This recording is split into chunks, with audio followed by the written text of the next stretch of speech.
What is up, guys? Welcome back to the channel, and welcome back to another episode of the Corvette build.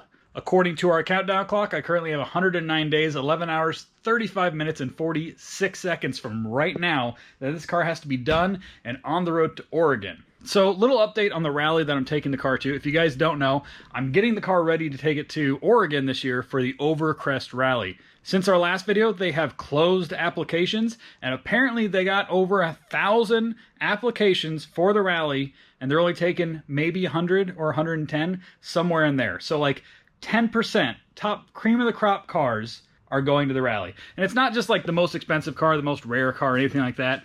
When you do your application for the Overcrest Rally, you have to do an entire essay saying why you want to go on the rally. And they read all of them. So there's 3 guys right now in Minnesota going through over 1,000 rally applications, reading everybody's excuse for why they should be on the rally. I took some decent time on my essay when I turned it in, but it's kind of one of those things that's like, man, could I have done a little more? Could I have written a little more?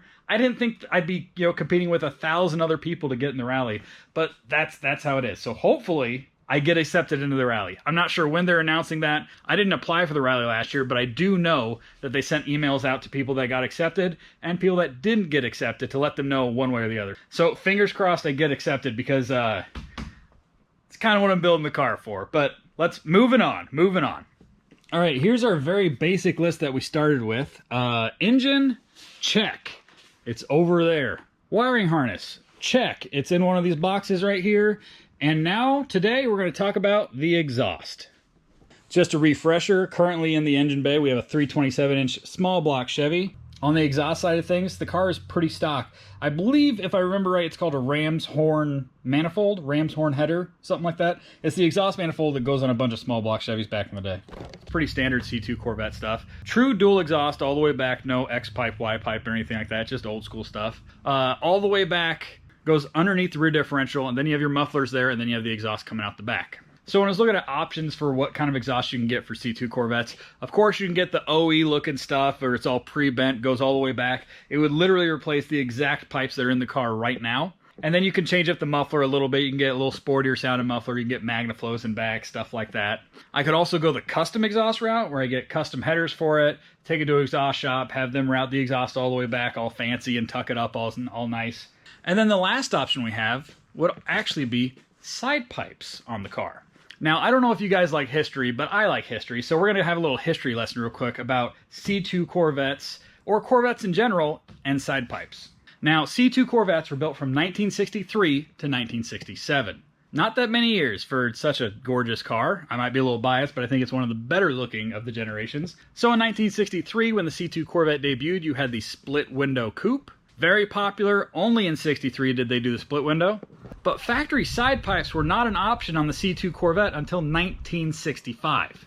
With about 3.2% of all Corvettes made were optioned with side pipes. And then in 1966, 18% were optioned with side pipes. 1967, 13% were optioned with side pipes. And then we go into 1968, which started the C3 era of Corvettes. And they did not have side pipes in 68. They did, however, bring back side pipes in 69, but that was it. They were done with side pipes after 69. So you could really only get factory side pipes on Corvettes for 4 years. Of all Corvettes ever, only 4 years. Now, the factory side pipes on the C2 Corvette are pretty cool. Now, the exhaust came down here, went all along the side of the car, and the pipe was actually chambered. I'll show you a picture of it right up here, and that's how they kind of muffled the sound and whatnot. And then it had a specific trim piece just for the side pipes to cover it up, and then the exhaust port was right back here.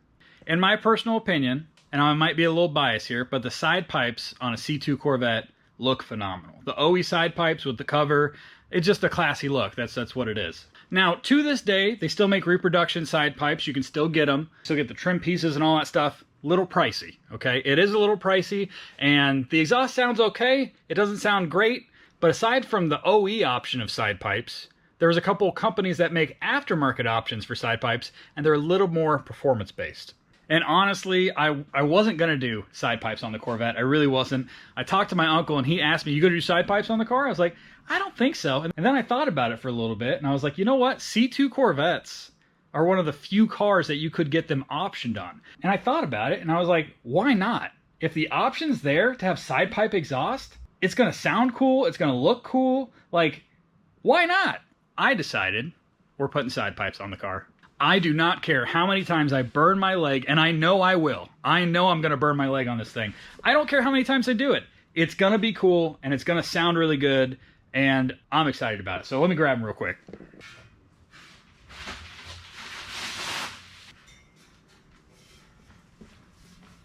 What do you guys think?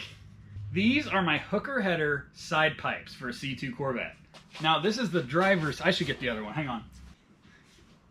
I got the passenger one. Okay. These are my performance full-length side pipe exhaust made by Hooker Headers. Did you guys know that Hooker's owned by Holley too? Yeah, Holley owns everybody. I said this in a couple videos ago. Holley owns literally everybody, including Hooker Headers. All right, so what we're looking at here, let me put it down so I can talk a little more.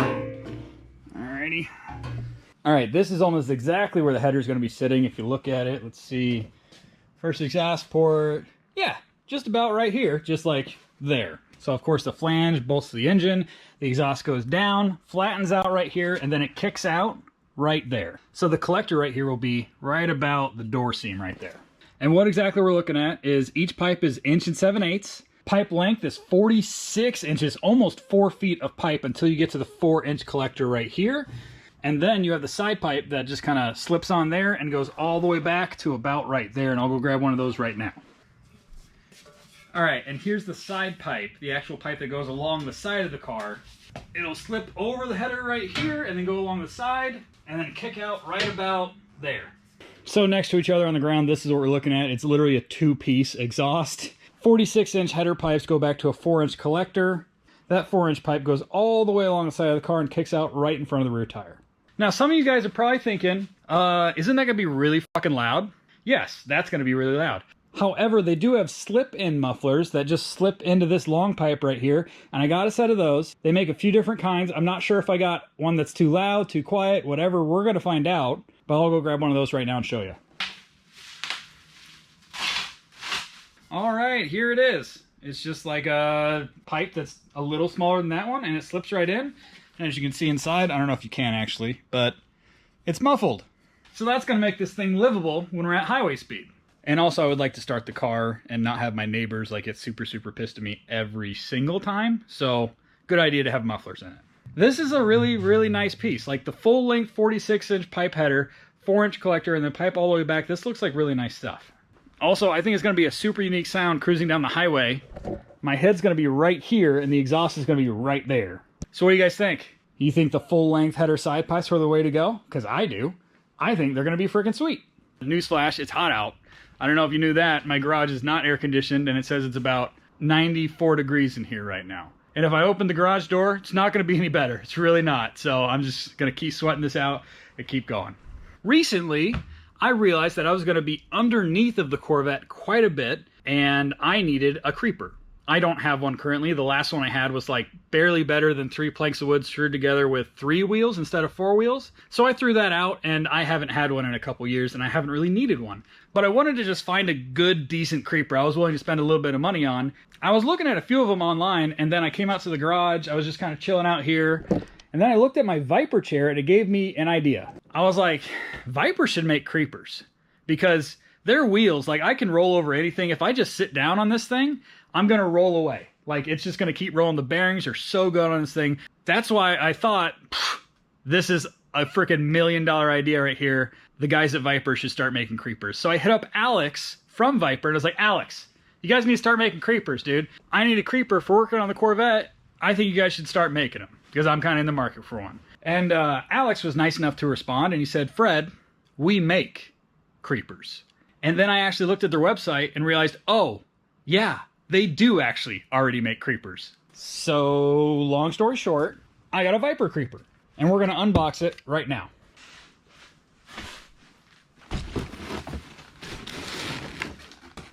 Now, when they sent my Viper chair, part of that deal is you have to assemble it yourself. No idea if you got to assemble the creeper, but we're going to find out. So when I was looking up creepers, I saw a pretty basic price point. So like cheap ones, $40 all the way up to maybe $200, $250. We're talking about for a basic 4-wheel lay down creeper. All different kinds of wheel designs, different shapes, all that type of stuff. And then when Alex told me that they make creepers, I know how much their chairs are. And when I looked at their website, I realized they're messing with a different tax bracket. And there's kind of a reason for that. When I talked about my Viper chair before, and I did a whole video on it, at the end of the day, I realized it is worth the $600 or $700 you're going to spend on it. Because this is literally the last shop chair you're ever going to buy. So yeah, the whole point of getting a Viper chair is you won't need to buy another one. That's kind of why they're so expensive. They're made with really high quality parts, made in the USA, welded in the USA, all the stuff done in the USA, and they're going to last forever. So that's why one of their shop chairs is $500, $600, $700. But it might actually be the most expensive lay-down creeper you can literally buy. But if it's anything like their chairs, it's going to be a super, super nice product. All right, let's see what's in the box. Okay, it looks like some assembly required, which is not any different from the seat. It was actually kind of fun when I did it before. This is what it looks like when we're done. It actually kind of looks like a cot, to be honest. There's like, the center part is like fabric. So hopefully that means it's comfortable. Hell yeah! Stickers! Stickers! There we go. We'll put this guy on the door later. I just had an alarm go off on my phone, letting me know I need to leave in about 5 minutes to go film some stuff for 1320. So, we're going to put this on hold for a couple hours, and I'm probably going to shower and put on some not sweaty clothes and stuff. But, I'll be back in like 5 seconds. We're going to assemble this thing, and I'm going to take her for a rip. Good morning, everyone. It is not a few hours later. We started filming about 8 o'clock, and we get done till almost midnight. After that, by the time I got home, I figured I'd get some sleep and then come out here and do the rest of the morning. We were doing a shoot for a collab we're doing with a company called Quiet. If you guys have heard of them, I hadn't heard of them before, but apparently they're, I don't know, they have like quite the following. It's like an underground car group thing. It looks cool, but we went out and did some roller shots and videos of that. And by the time I got home after midnight, like I said, I wasn't feeling like filming. So, good morning, and let's get back to it. Check out the plates, though. They're pretty sweet. There's like 3 or 4 other designs, and we're getting t-shirts and stickers and hoodies, and it's a big collab thing. It's going down this week. By the time this video airs, this drop probably already happened. But, yeah. All right, where were we? We were unboxing, and that's about as far as we got. Again, that's what it's going to look like when it's assembled, but some assembly required, not a big deal. Let's get some of this stuff out. The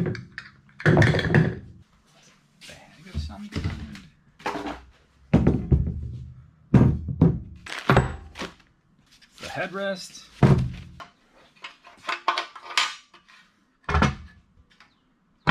Here's what we're looking at. We got our 4 wheels over here. We got our 2 frame rails right there that go all the way. This looks like this is for the headrest, and it's adjustable. I have not seen a creeper with an adjustable headrest before. That's pretty sweet.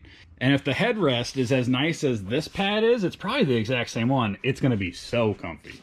This one's for the other side, and this is the like cot thing I was talking about that goes in between. And then we got basic hardware and end caps and stuff like that. So let's go ahead and get it assembled. It looks pretty straightforward, honestly. And it says, first things first, we're going to go ahead and slide the cot looking thing, the fabric part, on the frame rails. I think one side at a time is probably the best way to do this.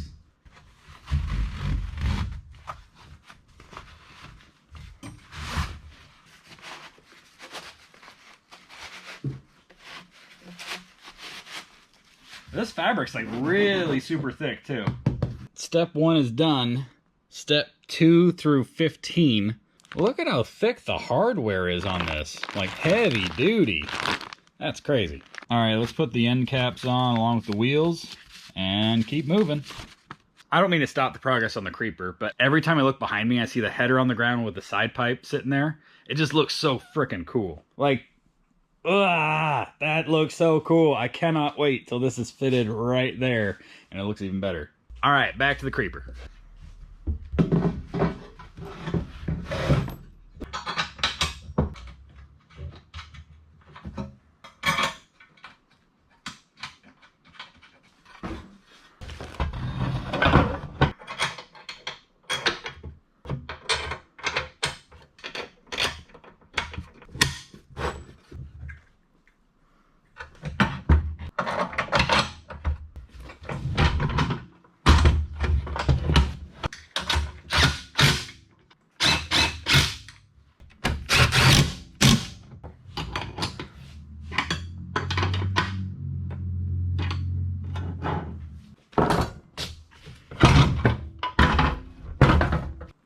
Whoa. All right, the creeper is, jeez. It's definitely got the same wheels the chair does. This thing's trying to roll off the damn table. I got it pretty much assembled. I just got to put the headrest on and we're good to go. Let's check this thing out. Ooh! Yeah, that is the exact same as the back pad for the chair. And this is freaking comfy. It's so nice and soft. This is going to be so nice.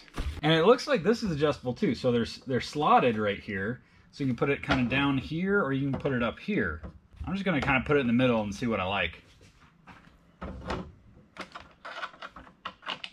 All right, we are full on assembled. We are good to go. God, that's gotta be nice. I know what some of you guys are thinking. Why would you spend $600 on a creeper and then have to put the thing together yourself?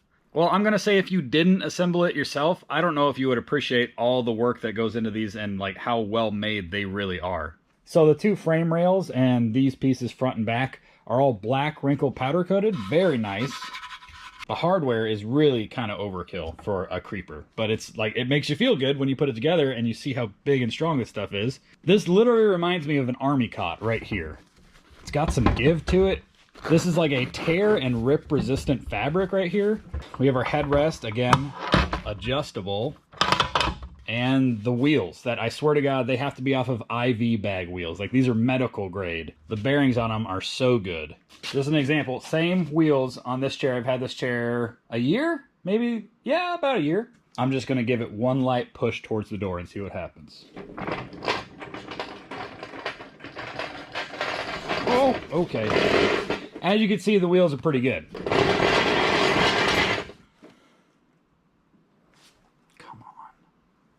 You literally have to sit here and wait for it to stop to make sure it's not going to roll away on you. All right, without further ado, let's go ahead and try her out.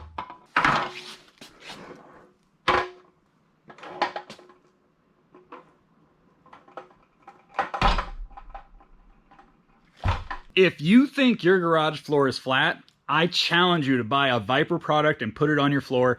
It will tell you exactly if your garage floor is flat, and mine apparently is not. I don't know how to gracefully do this. I'm just gonna lay on the damn thing.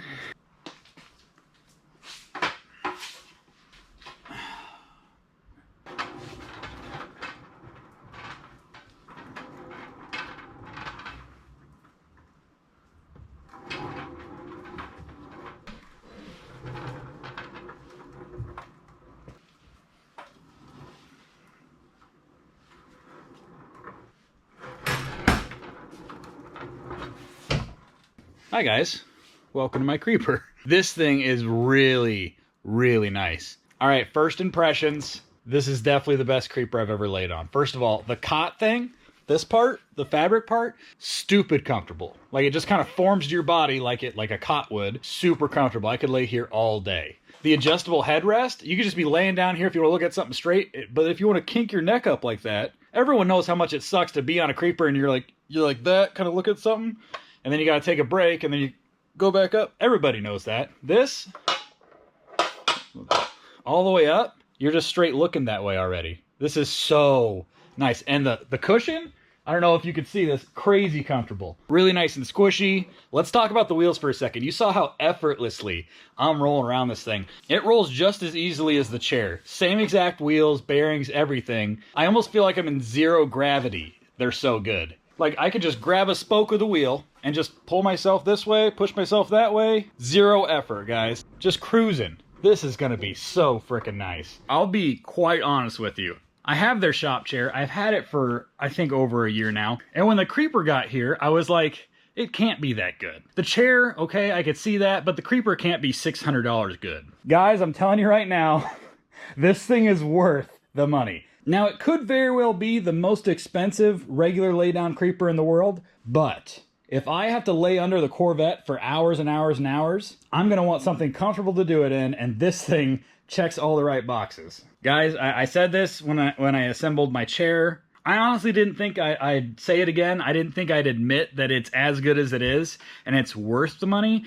But honestly, for the right person, this might be worth $600. Somebody who's going to be laying down under their car quite a bit, like myself, somebody who does that quite often, if you use a creeper like twice a year, go ahead and spend the money if you want to. You're going to have a better creeper experience, but probably not the person that's going to be buying a $600 creeper. But if you are that person, like myself, that's going to be underneath their project car many hours over the next few months, it might be for you, honestly. This is literally the most comfortable creeper I've ever laid on. The center cot part, the headrest, the fact that it's adjustable, everything about it is super nice, heavy duty, and it rolls like a frickin' dream. Now, I've never been to space, but that feels about as zero G as possible. I literally just would push off of things or just pull myself towards things with just my hand and not even trying that hard. The only part of this that I could see this being a problem is when you're under the car and you're trying to get some torque and the thing just rolls with you like that. That's literally the only thing I could think of that would be a deterrent to this creeper.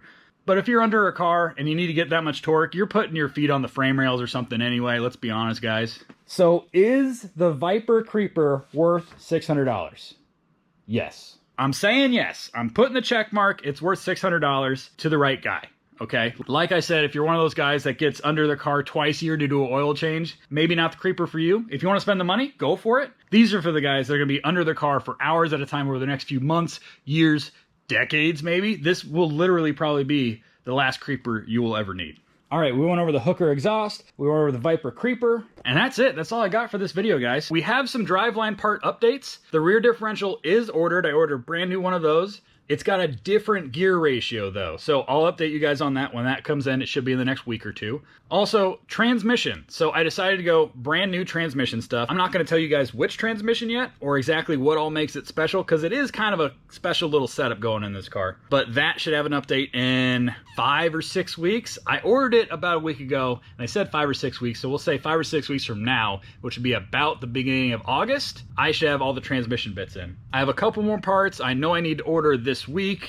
One of them being a radio. Radio doesn't sound that big a deal, but the radio I want for this thing, it's not even that special looking at all, but it's expensive. And I'm gonna spend the money. It's just one of those things where you're like, I just want to wait like a few more days and I'll mentally feel better about spending that money. For whatever reason, I get that way sometimes. Like you spend a bunch of money like day after day after day after day on parts, and then you're like, I'm just gonna take a break for a little bit.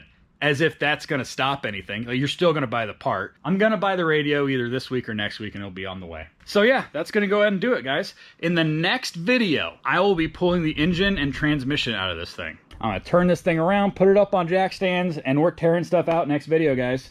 Every time I look at the clock, it just gives me a little more anxiety, but it's like kind of positive anxiety. It's like, get the project done, Fred, kind of anxiety. It's just like pushing me to work on the car and keep on a schedule and all that stuff. Also, I want to put out some consistent content, so you guys are keeping me accountable just as much as this clock is to get my goal done. So when you kind of put all your eggs in one project basket for the year, I saved for like the first half of the year so I could blow all this money on this car in a month and then work on it and try to get it ready for October. So that's like an entire year, and I don't want that to go to waste. I really don't want it to be like leaving for the rally tomorrow and this car's not done. That would just, mentally, that would suck. That would really suck. That is going to go ahead and do it. Thank you guys very much for watching. Let me know what you guys thought about the exhaust setup. I mean, I think this is like the coolest exhaust you can get for a C2, in my opinion. But let me know what you guys think. Also, tell me what you think about the Viper Creeper. Like, I'm going to put it through its paces and I'll give you guys a thorough review after this project's done so I can give you my actual opinions and see if anything went wrong with it, if it broke, if anything teared. I'll give you all that later, but for right now, this is literally the best creeper I've ever used. So let me know what you guys think about the Viper Creeper. Like, comment, subscribe, hit that bell so you get a notification every time I drop a new video, and I'll see you guys in the next video when we're ripping that engine out. Later.